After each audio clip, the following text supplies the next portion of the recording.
Welcome to the Explainer. I always like to think of the human body as literally the ultimate high-performance engine. It's this miraculous machine that doesn't just withstand the stress of a brutal workout, it actually brilliantly adapts to it. Today, we're unpacking the incredible anatomy of endurance by looking at exactly how our cardiorespiratory system responds to physical exertion. From the absolute deepest breaths you take, right down to the rapid beating of your heart, we're going to uncover the science behind how your body keeps you moving. Okay, let's dive right into this training roadmap.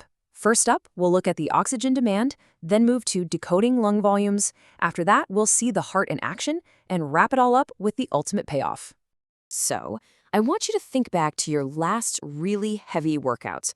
Maybe you were sprinting to catch a bus, lifting heavy weights, or just pushing through that brutal final mile of a run. Do you remember that specific sensation? You were probably gasping for air, and you could feel your pulse literally racing against your ribs. We have all felt it. But what actually happens inside your chest when you push your limits like that? Why does your body react so intensely? All right, section 1, the oxygen demand, fueling the body. Your cardiorespiratory system basically has two absolutely critical simultaneous jobs to keep your muscles firing without failing during a workout. Honestly, it's a lot like a massive supply and exhaust system. On one side, you got the supply line, right? You must supply oxygen to those working muscles. Oxygen is the crucial fuel your muscles desperately need to generate energy. But creating that energy produces a byproduct. So on the flip side, you have the exhaust system. Your body has to continuously remove carbon dioxide waste. If that CO2 builds up, your muscles are going to fatigue super fast and force you to stop. Your body has to instantly balance both of these demands. Moving on to section 2, decoding lung volumes, adapting to exercise. Okay, let's start with our baseline, which is called tidal volume, or TV. This is your completely resting state. If you're just kicking back on the couch right now watching this explainer, you're breathing using your tidal volume. It's simply the volume of air inspired or expired during normal breathing without you even thinking about it. It's just a natural ebb and flow. But the second you start exercising, this tidal volume naturally jumps up to meet that newly elevated demand for oxygen in your muscles. You just start taking slightly deeper breaths automatically. But what happens when that slightly deeper breathing just isn't cutting it? Well, intense exercise unlocks a very specific reserve, the inspirationary reserve volume, or IRV. This is the additional volume of air that you can forcibly inhale after a normal inhalation. Think of taking a deep breath in and then forcing yourself to suck in just a little bit more air right at the very top. When your body gets really desperate for oxygen, like during an all-out sprint, it recruits the IRV to rapidly pull in as much oxygen as physically possible. Now, on the other side of that equation, we have the expiratory reserve volume, or ERV. This is the additional air that can be forcibly exhaled after a normal exhalation. Remember that exhaust system we were talking about earlier? ERV is the vital tool your body utilizes during vigorous exercise to aggressively and efficiently dump all that accumulating carbon dioxide waste. You physically push that extra air out to clear the lungs, which makes room for the fresh oxygen you're about to pull back in using your IRV. And finally, we have the residual volume, or RV.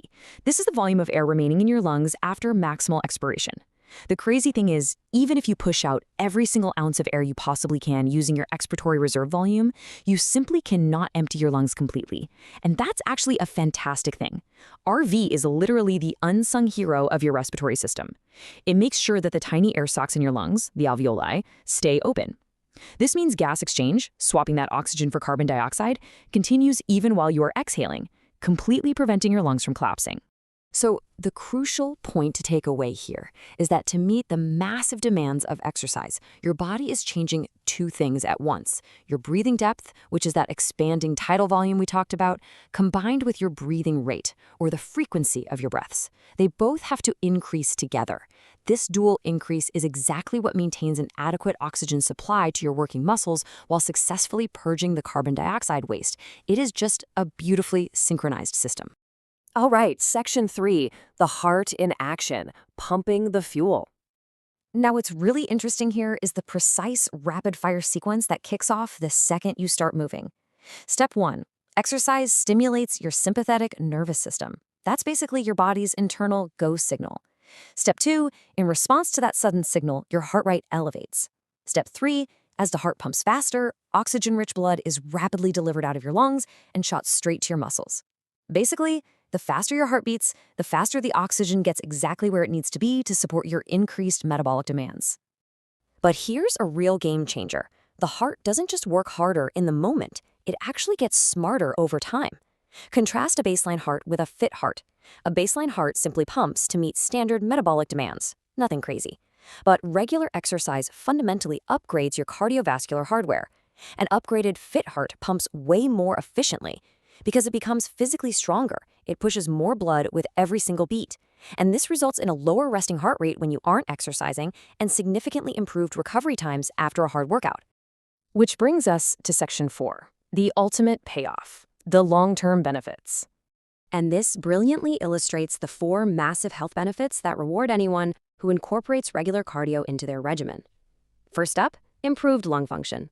Exercise physically strengthens your respiratory muscles and increases your overall lung capacity, meaning way better oxygen uptake. Second, enhanced cardiovascular fitness. You're literally strengthening the heart muscle, lowering your blood pressure, and directly reducing the risk of heart disease and stroke. Third, increased endurance. Because your body gets so much better at delivering and utilizing oxygen, you can sustain physical activity for much longer durations without fatiguing. And fourth, weight management. Keeping this whole engine revving burns calories, which helps maintain a healthy weight and greatly reduces the risk of obesity-related diseases. So that brings us to a final, pretty provocative thought. As we've seen throughout this explainer, your cardiorespiratory system is incredibly dynamic. Your heart and lungs will actually adapt to whatever challenge you consistently throw at them. Understanding this isn't just for elite athletes, it's absolutely essential for anyone looking to improve their baseline health. So now that you know exactly how this incredible machinery works, how will you push your engine today?